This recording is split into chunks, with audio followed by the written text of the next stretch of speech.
Over the first weekend in May, I had the opportunity to go to the 52nd Annual Maryland Sheep and Wool Festival. The festival is one of the largest of its kind, celebrating all things sheep, fiber, and art related. Vendors from all over the country come and sell a variety of goods from hand-dyed yarn and loose batting to sheep cheese and sheep-related skincare products. There are plenty of activities to participate in, such as fiber art and shepherding workshops. This vendor even had her booth set up so that you could try dyeing with indigo, as well as having kits that you could take home to dye your clothes with other natural pigments. I ended up going on the Saturday, and it poured. Like, I am not sure I have ever seen a storm so severe. I mean, it was pouring, it was windy, and then it started hailing like golf ball sized chunks of hail. So I ended up being stuck in the big building with a lot of the sheep, and the poor things were so freaked out.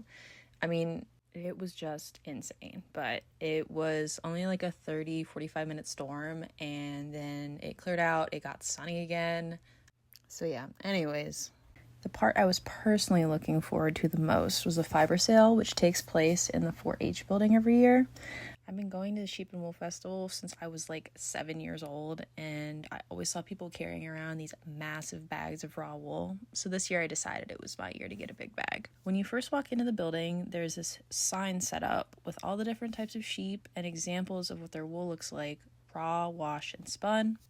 Each breed of sheep has a different length and coarseness to their coat, and everyone will have their own preference on what they use for their own personal projects.